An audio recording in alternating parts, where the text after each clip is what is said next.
Hey everyone, it's Dean Soto, founder and president of ProSulum.com. We are the only virtual assistant agency in the world where we can duplicate anything you're doing in 5 minutes or less. And so I'm here with Richard, who is literally one of the ninjas with his virtual assistant that we provided for him. Extremely interesting guy. If you ever wanted to live the nomad lifestyle as well as live the internet lifestyle, sipping Mai Tais on the beach, and then all of a sudden the next day you're in the mountains skiing, this is the guy to talk to. And he's just done some pretty crazy things with these virtual assistants. So Richard, what is up, man? How is everything going? Please introduce yourself.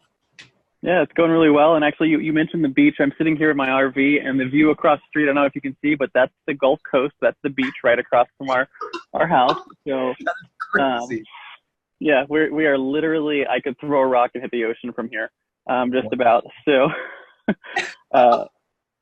only thing is it's sad and rainy today because, you know, it's the middle of winter. But anyways, I'm doing really well. And we, like you said, I travel full time, we're just going on our 20th month of, full-time travel. I have worked online since 2009. I made a commitment to my wife when we found out we were going to get pregnant that I wanted to be home for lunch with my kids every day. And in 9 years, I think I've missed maybe a handful of lunches with my kids for networking meetings and stuff like that. But, for the most part, my kids don't know what it's like not to have dad around. I do all of that with the stuff we do online, and bringing you guys on to help me grow my business. I just hit a point in my business where I realized if I wanted to scale anymore, I needed to bring in some outside help. And you guys have really changed the trajectory of my business over the course of this next year. And I really look forward to just talking about sort of how some of that stuff is working and what it's doing for me and what I think it could do for other people. Oh, I love it. I love it. So on your internet, I shouldn't even say internet business, because you actually see your clients and you go and work with your clients and so on and so forth. Like, what exactly? So one, who is your dream client and what do you actually do for them? So my clients tend to be people who have an existing business that they are crushing it with, right? So you actually would be a good example, right? Of someone who's got a business you're crushing it with, and you want to use things like course material and webinars and masterminds and stuff like that to grow or add an educational line of revenue to your business. That's what I do. So I have a lot of my clients have an existing business. I have a lot of people that are in the real estate space, so they teach real estate investing. I got several clients in that space. And it works really well because they generally, you know, one of my clients was doing something like $200,000 a month in real estate transactions, which is insane, right? And he's like, I want to become a coach in this space and teach other people my system. So we hooked up this about a little over a year ago, and I helped him develop his sales webinar. I helped him develop his sales staff, helped him develop his sales funnels, helped him strategize on his media buying plan. He did almost $1 million in sales his first year. And he's one of he went from no name to being one of the most well-recognized wholesaling coaches in the country. Right. So that's what I do for people. Not everyone goes that level. He's really looking to build a huge business. Most of my clients are like, you know, they want to hit the six figures, $100,000 a year. He wants to hit $1 million a month in revenue. So, you know, he plopped down $500,000 in media buying in his first year, which is not normal. But the stuff we do works for people who are looking to, you know, they want to sell, you know, a couple $1,000s of courses every month, or they want to build a massive business. I help them. I do what I call soup to nuts, right? Everything from like, let's develop your course material, let's build your branded systems that people can actually see and understand and remember who you are based on seeing your teaching.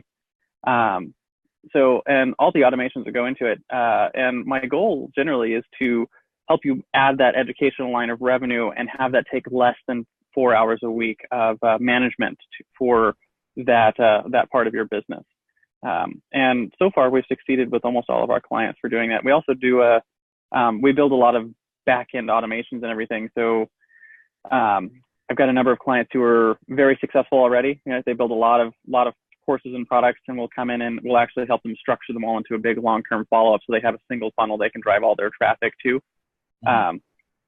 And start creating what do they call it, the dream, put $1 in advertising, get $2 out in profits. So we build those kind of funnels for clients who aren't starting from the beginning. If they've already got stuff together, we'll go in and we'll start structuring it all together. I have an automation I call the brain, which we build generally about 6 months worth of follow-up and different angles of approach for their products and everything. That's a gigantic automation, so they can just funnel people in and money comes out on the other side. So I love this. This is crazy. This is crazy. So normally people would leave this toward the end, and I'll bring it up at the end. But how can people actually reach you? And then we're going to talk about some of the kind of the problems that you had in scaling your company, and then what you've been able to do. So how can people actually reach you to do that? And keep in mind, yes, I will be talking to you about working together with this in the near future. So you can find me on my website. It's richardmatthews.me, M-A-T-T-H-E-W-S. If you Google me, my website shows up on the first page somewhere. So that works. Or I'm on all of the social media at AKA The Alchemist. That's I always have my superhero powers. I tell people modern day marketing is like alchemy, right? You learn to master it. You can turn words into gold. So the AKA The Alchemist is my Twitter, Instagram, Facebook, YouTube, all the major social media channels.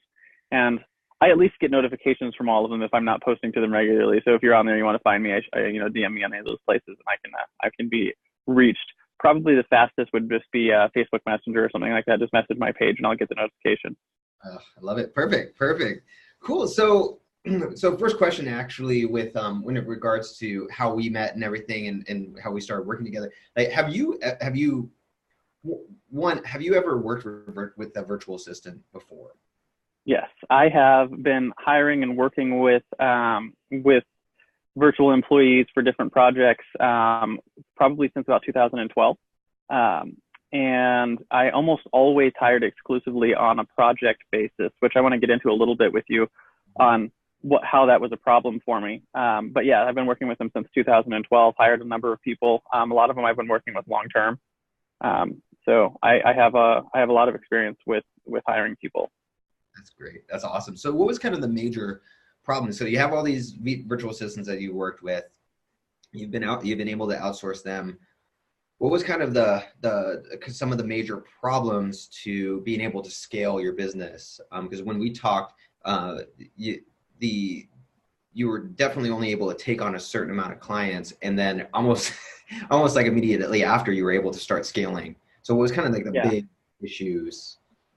Yeah. So I was like, when I hired you to bring on a virtual assistant, I had capped myself out at 4 clients. And since then I've added like 3 new clients. So I've almost doubled my business in like 5 weeks since we started working together, which is fun. And the reason for that, I think, is there's a number of reasons, but one of them, hiring virtual assistants to work on stuff. There's a whole bunch that goes into vetting people and finding people that can do what you want to do, which I don't have a problem with that. And it's something I can do and I've done before successfully, and my business partner does a lot and he's done successfully. So it's not a problem, but it's a pain in the ass. I think the bigger problem I had is that the questions I was asking myself, right? I was like, when I would go to take on a project or take on a client and do things and need to get stuff done, the question I was asking myself is, do I do this myself, or do I go through the pain and stuff of hiring someone to get this done for me? And that was a problem question, because the easier answer was to do it myself, right? Because for a number of reasons. One, because then, scarcity mindset comes in. It's like, I'm going to, I'll keep more of the pie if I do it myself. And, the problem of, I'm going to have to take the time and effort to, hire and train and teach someone to do the things that I need to get done. And then I actually have to have them do the things. So it's like, it's not just the work that needs to get done. It's all the things that go into having someone else do the work.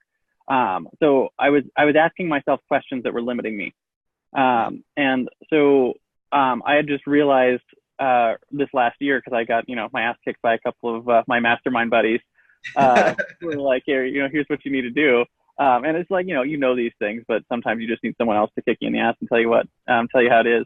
And so I realized I needed to start asking myself a new question. And if I hired someone and had them on my staff, part-time or full-time or whatever it was, and I had already paid for their hours, then I realized I'd be asking myself a new question. And the question I'd be asking is, how can I use this resource I have? Instead of, is it worth, bringing someone on to do this work, right? And that new level of question just changes the game completely, because now I'm looking for opportunities to create processes and to get things off of my plate and onto his, instead of looking at, should I take this off my plate or not, right? I don't know, it just completely changes the conversation that I'm having internally and allows me to move forward and grow my business. Oh, I love that. That's so good. That's so good.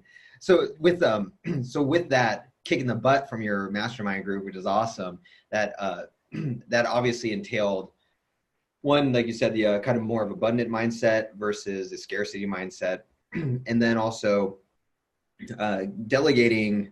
There was for you were right away starting to delegate and to create, systems for yourself. And tell me how did that go, and how easy was it compared to, because there are two ways to create, standard operating procedures, systems, documentation, processes, and things like that.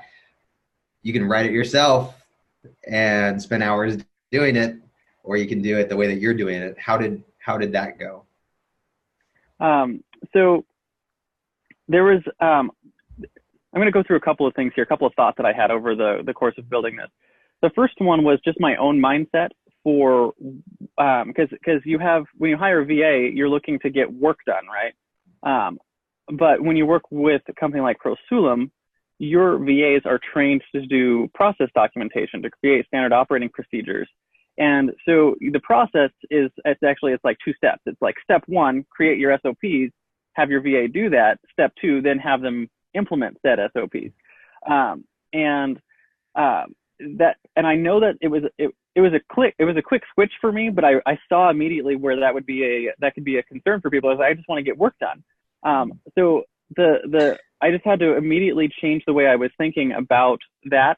And I mentioned this to you on the phone, but the way I started thinking about it, my son and I have been playing cash flow, and he's been reading the Rich Dad Poor Dad books. And so, on the cash flow game, you have the asset column, the balance sheet, and income expense, and then asset and liability. And I had gone through an exercise with him where we did the whole balance sheet for my company. And just seeing like how the money actually works and flows and moves through things. And realizing that when you hire a VA to do work for you, that's expense column money, right? It just comes, whatever your income is, it's expense column money. When you hire the same VA and you have them build SOPs for you, that's not expense column money. That's investment in your asset column, right? Mm-hmm. That's stuff that you're going to get a return on. It has an ROI. Because once I've done that, once I've created the SOP, I don't have to do that again. And that same work in the future there's so many benefits to that, where the next time I need to hire a VA to do that particular thing, that expense column is going to be significantly less in a number of ways. It's going to take me less time to get it assigned out. It's going to take me less time to get the work done. It's going to be quicker to get it done. And I'm more likely to actually assign it to someone, because I don't have to go through the thought process of how do I get someone trained and ready to do this. I can just say, hey, you have these skills, here's the process for it, go and get it done. So cheaper, faster, I can deliver better for my clients. And if I can reduce the time it takes me to accomplish things for my business, like one of the things we talked about in our mastermind group was I needed to raise my prices. And the only way I was going to raise my prices is if I can compress the time it took to deliver. Because, it's one of those things you can choose, price, quality, or speed. And I can't sacrifice on the quality of the work that I do. But because I was doing it myself, it wasn't time, right? It was time intensive. So the lever that I have to pull if I want to raise prices is to compress time, and that's going to be so. Building my SOPs is an asset that lets me ratchet up the income in my business. So anyways, that's the first thing, is just how to think about, you know, the value of SOPs and having them in your business. The second thing was just a problem that I know that I have personally, and I'm not everyone is probably like this, but I'm insane. So I'm very, very fast at the things that I do, and I realized that if I wanted to have someone else do it, I needed to have the process for teaching and assigning someone else those tasks be faster than me doing it myself. Yeah. Which is hard to do when you're really good at what you do and you're quick at it. So like a lot of people hire VAs because they don't want to do that work themselves. The problem I have is I really enjoy my work and I'm really good at it, but I can't scale if I do that. So I had to come up with some systems that sort of allowed me to get that stuff done quickly. I was actually going to show you some of that real quick. So let me hit a screen share here thing and show you something cool. So I have over here. This is one of my company boards. Yeah. And these are all process documents that are getting done. By the way, so like check this out. This is all. Those are all documents in the last 5 weeks that are all done. So these are all you talked on your show. 5 minutes to freedom. Every one of these is something that I never have to do again. Right. And these are stuff that your QA team is looking at right now. This is stuff that's going on right now. And here's the other processes that are in the works. But what I want to show you real quick is if I open one of these up, the process for assigning a task like this involves, I want to get a process document done. I need to get that process document to my VA, and I need to have the whole process worked through for it. So I have, you have your description. Here's the video file. Here's the example process document, was actually yours. You guys gave me that sample. And then my checklist for this, right? Create the document, move it to the finished video, tag me so I can look, it's got all the pieces to it. And I knew that if I had to do that every time I created a process document, that it would stop me from doing it. Mm-hmm. So I have set up, which I can show you in here. I have some Zaps that on Zapier that are working with Google Drive. That every time I drive.google.com, what happens is I use my ScreenFlow software, my recording software that what would you call it? That I record the processes with. Yeah, like Gene. It just uploads right to a Google Drive folder. Mm-hmm. That I have all of our process documentation in, and I use those as triggers, right? So the trigger is doing the work, right? Doing the work creates that it starts to flow for everything else. Yeah. So I don't have to do anything extra. Here's the process. I click done, and it goes into a folder here that says processes to be documented. And anytime something gets added to this folder, the Zap picks it up and says, oh, here's a new process document. And it grabs the link for it, and it creates the card and assigns it to my VA. And all of these, like every one of these cards, I didn't write a single one of those. Wow. I didn't do any of this. This entire board is automated. I touch none of it. I've never touched this board. And I don't have to touch this board. This board is just for my VA's management process, so I can visually see where everything is and what's being done. And then I get, when something's ready for me to actually look at it, I can review the documents at the end. And that's all. It just sort of happens automatically now. So you can see these are all the ones that are in process. And when they're done, they go into stuff that's ready to be organized, and then we can organize them into our process document folders for the various aspects of our business. And that's what comes out here. And I actually got my organizational structure from Jim actually walked me through some of how you guys are organizing your process documents. Yep. So I just knew myself, if I had to think through some of those things and actually like go through the effort of writing stuff out, I would never do it. And I needed to, I call them psychological barriers, right? And I needed to remove as many barriers as possible. So I built some robots to take the barriers out of the way. And it's just, systems, systems thinking, and just applying some of the same stuff for the process documents is really useful. And then I've been taking that a step further with actually getting the work done and like thinking through how we build process documents, and realizing that the third part of that is learning how to break down your processes. And I know, because I've been promoting you to everyone I know, because I think your stuff is really good and what you're teaching is really good, and just the help that you're going to bring people is fantastic. But one of the questions I get from people regularly is I don't know what I would do with the VA, right? Because like I am so involved in the processes, I don't know how I would have a VA do something. Yeah. And realizing that something that I've worked on for a while, so it wasn't a struggle for me, but I realized it is a struggle for other people, is when you think through a process, I think a lot of people think through their processes in too big a chunks, yes. Right? Yes. And what you need to do is you need to break down your processes into your decision points, right? So you have, from a decision point, you have work that needs to get done until there's another decision. Yep. And you can record the process between the decision points. And then wherever there's a decision, you can include those decisions at the beginning of your process document. The way I'm doing that is on my card assignments, right? So let me show you, share another example of sort of how this has been working for me. So if we go into, let me just pull up a task card. I've been creating example tasks. So just, for a simple example.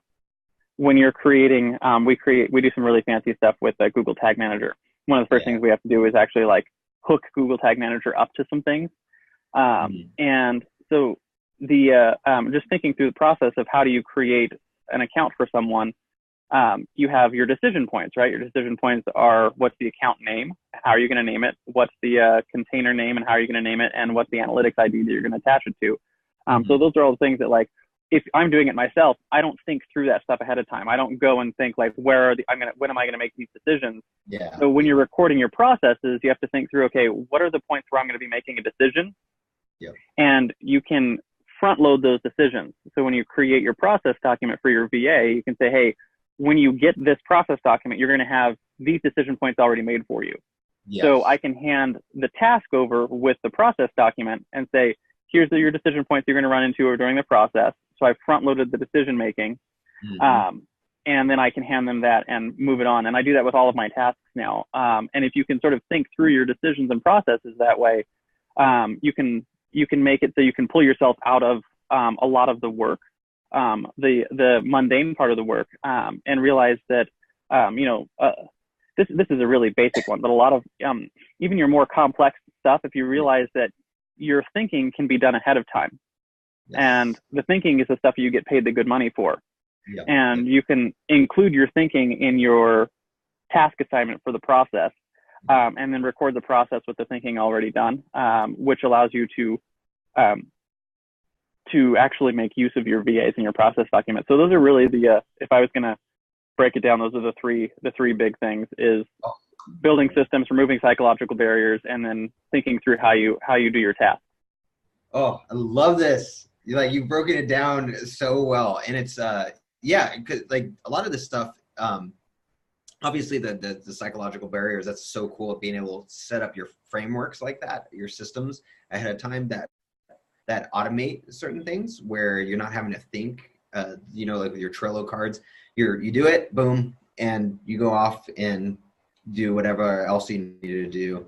And then the breaking it down, that's you've hit the nail on the head. That a lot of I don't see a lot of brick and mortar folks having this, because they've already had employees and they've already tried to create SOPs, so they kind of understand their systems a little bit more. But definitely people who are more online, I see all the time, they'll take this big process and they'll take the rather than. So, for example, it might be something like how to create a blog post for our blog. They'll say, well, it's just so big. I don't know how to do it. I just go and I just do it.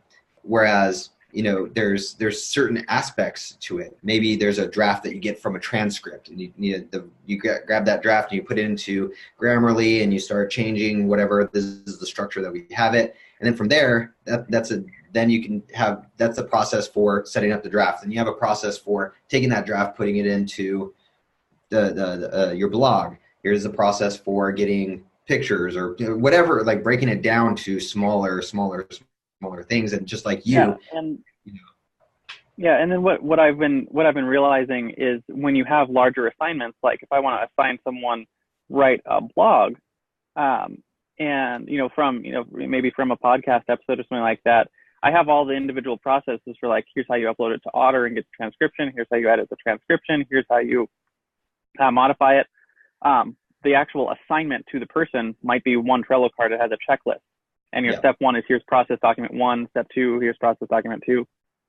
Exactly. Oh, that's exactly. And that there, right there, that little tip of having one project or one Trello card, having a, it's almost like in coder language, it's almost having like a loop, or an array, I guess you could say, where it's like, where one task that you give them is actually a multitude of processes that create that one actual end product. And so that is so cool to see that you're doing all of that, and it's so helpful for other people to see, whether or not they use a virtual assistant. It's system. That's a great systems way of thinking. So what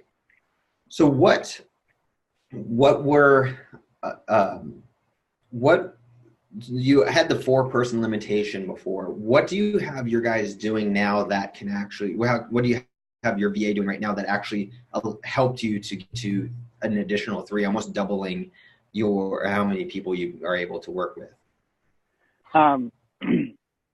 So I actually still have my VA doing most of the process documentation work, but the reason why I was comfortable bringing on more clients is because as I'm getting the processes done and documented, I can assign stuff that I would normally take hours doing to someone else. And it's immediately taken like workloads from, an 8-hour day to a 1-hour period, right? So just as an example, one of the things the other day I had, I needed my client to upload a whole bunch. I needed to upload a whole bunch of stuff to Instagram for a client, and it was 20 something plus images and some research and a few other things. It was probably a couple hours worth of work, but we already had the process document done for it. And one of the things in line with that psychological barriers thing, every time that I have tasks, I think of the assignments and stuff in terms of triggers and actions. Right. So what is the trigger that happens that is going to create the action for my VA?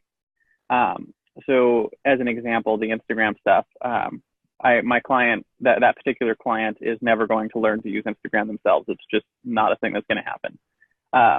So we created in Google Drive a folder for their Instagram photos, and I showed them how to upload their photos to the folder on Google Drive. And I just set up a little same kind of thing.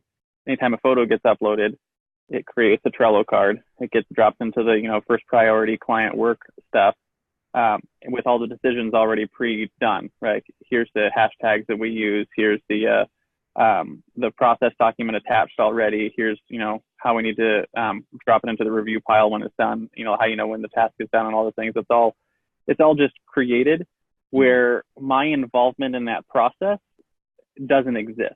Yeah. Right. I did the thinking up ahead of time, and now my client is like, oh, I need something to get posted to Instagram, and they upload a picture to Google Drive, and then it just happens by magic. Right. And so that's just one example, but the idea for myself is the more systems I set up like that, the more I can accomplish for clients. And the vast majority of the workload that I do, the time is spent on implementation, right?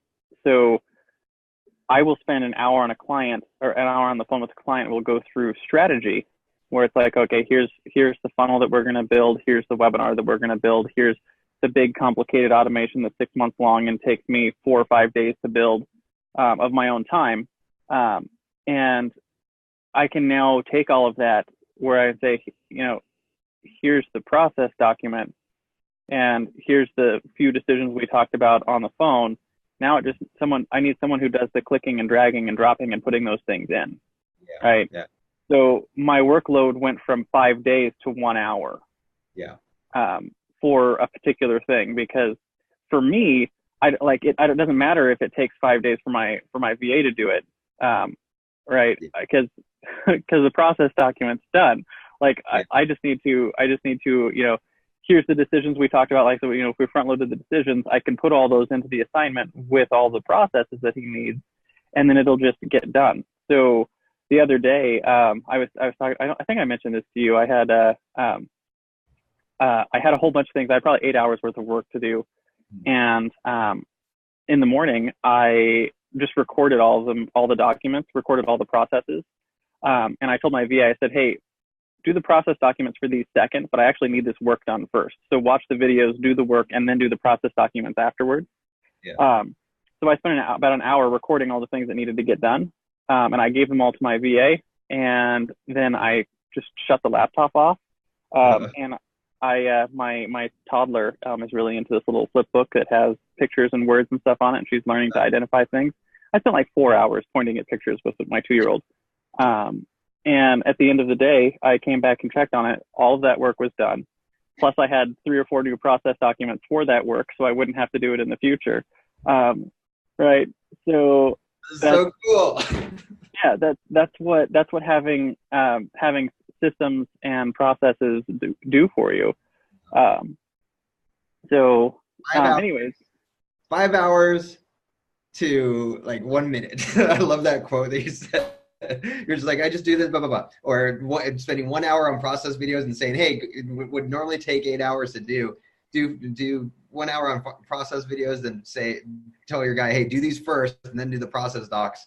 Go spend time with your kids and come back to it being done, where you would, like before, it would have, man. I would have done that work. That is awesome. I mean, to answer the question, that's what I've been doing. That's why I feel comfortable taking on someone else.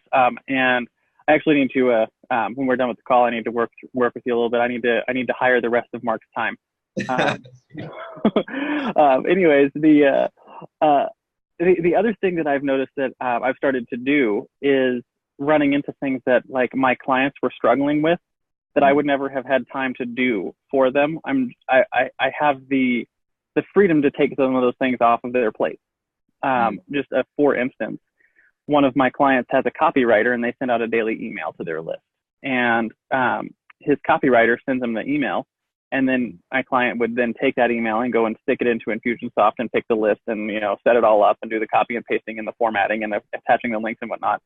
So the email that they want to send out daily would get sent out maybe twice a week because he never has time to get it done because he runs a big successful company. But he's the one with the assignments and stuff. So I actually, I didn't tell him I was doing this ahead of time, but I got in touch with his copywriter. And I was like, here's what I want you to do. Instead of sending him the email, drop the email. This is a recurring theme. Drop the email into this particular Google folder. And I set up his app. And I gave him an email template that had all the decisions that he would normally make, like what's the list that we're sending it to, when does it need to go out, what are what's the subject line, what's the body, what's the pre-email body text, what template are you using. So all of those things are all included in the template I gave the copywriter. And I said, instead of just giving him a Word doc, use this template, write your email in here, and the copywriter knows all the decisions, so he makes all the decisions in the document. So the document is, like I said, front-loaded decision-making. He made all the decisions, and then he drops the document into the folder, and the folder watches for new documents, and it gets dropped into a Trello card, and my VA gets dropped into first priority work. If you saw that little board that said first priority work, so it gets dropped into first priority. VA sees it in the morning, takes it, sets it up, sends it out. I have no involvement in that process. I took that entire headache off of my client's plate. And now his emails are getting sent out on a daily basis. He's not involved in it. It's just happening. And after about a week of doing this, I let him know. He's like, how are all my emails getting sent out? I was like, oh, I took that off your plate for you. Which does a number of things, right? It makes you look really good to your clients. It makes you indispensable, right? Yeah. You're making them more money, and it's not like I could charge for a service like that. I'm not. I'm just using it as a value add. But that's why I feel comfortable taking more clients, because you can do things like that. And if you think through your stuff in terms of what are the triggers that make things happen, what are the actions that I need to have happen, and you sort of build the systems in a way, like I don't have an involvement in that anymore, and it just gets done. So it's super cool. That is so cool. That is seriously so amazing. Yeah, that is where it's like, wow. I mean, it's one thing to do the process documentation, everything like that, but just see where, like, the thing that's pretty amazing is just how you're able to see where, whether it's for your client or whether it's for you or even for your VAs, like how best to kind of do a mix of the Zapier Zaps using like technical automation with the actual systems, with the actual VAs, and then also how to integrate your strategy, your strategic thinking, like your actual, what makes you the most money, what's the most valuable part of you, to then like integrate all those different things, and you do it so seamlessly. It's so amazing. So with you guys, with you guys watching this, if you can't tell, Richard is a genius, like a mad scientist, insane genius. And if you want to make a ton of money with, you already have an existing business that's doing really, really well, and you want to utilize this mad scientist, definitely gotta get in contact with him. So once again, all the ways they can contact you, man, all the ways they can contact you again. Yeah, so hit me up on my website, richardmatthews.me, or any of the social media at AKA The Alchemist. Facebook is probably the best one. You can hit me on my my messenger there. That one dings on my phone pretty regularly, and it works really well. And if I want to make the same encouragement back to anyone who's watching this and you're considering Pro Sulum, the first time I've ever worked with a VA agency that actually solves some of the biggest problems, right? So your biggest problems that you run into with VAs, one of them is your vetting process. Like, you have to actually go through and get a VA that is going to actually be able to do the work that you need to get done. And I don't remember what you told me, something like only 0.5% or 1% of the people that you bring on actually get deployed, which is insane, right? So if you think about that, you go through 100 people before they see me, right, as a customer. And if you've ever hired VAs, you know what that's like, right? And I guarantee you very, very few people are going through 100 applicants or 100 people to find one. So they're not getting the same quality of person that you're going to get through someone like Pro Sulum. And I know it immediately, as soon as I brought Mark on, it was obvious the quality difference that I was getting with Pro Sulum versus anywhere else. And then the first time that I got on the phone with Mark and he interviewed me for a project that we've got going on, he was just trying to learn a little bit about what we were doing. I was struck again by the quality of the people that you're bringing on, which is really, really good. So that's the first thing. And then the second thing is you guys are actually bringing them to the table with a set of skills that goes directly into the asset column of your business, right? You've trained them in building assets for your business. And they come with that skill set already, which is like, I can't even begin to put, like, whatever you're charging, it's not enough. And it's going to make people good money. So anyways, that's, in return, if you're watching this and thinking about hiring Pro Sulum, just save yourself the decision and do it. Oh, that is so cool, man. Thank you so much. That is, like, seriously, you made my year. So cool to you say that. Especially coming from you. Like, it really is an honor that you said that. So appreciate it so much. Thank you so much for doing this case study. We only touched on the surface of all the stuff that you're doing. You are seriously a ninja, so I'm sure we'll end up doing it again to see what you, like, probably in 6 months you'll have like 17 VAs and they're all like cyborgs connected to Zapier directly in some fashion or another. So I've got a whole other service I'm working on developing, something that I've been One of the things that my clients, I tell them all the time, is they need to get a show going, like a podcast, and or a YouTube show or whatever. And I'm like, and I have a whole process for like, here's how you should do it. And it should be a weekly show, and you should get the transcriptions and the articles written, and you should pull out smaller pieces of it. So like, I have the whole thing written out. And it's something that I give my clients, and I say, you should do this, and then nobody ever does it. I've got like one client who did $1 million in a year, right? So like, I've got the whole process for it, and I realized like I can tell my clients they should do that until I'm blue in the face, but they're never actually going to get it done. And I've never done it because it's a royal pain in the ass to do that kind of work. It's very, very time intensive.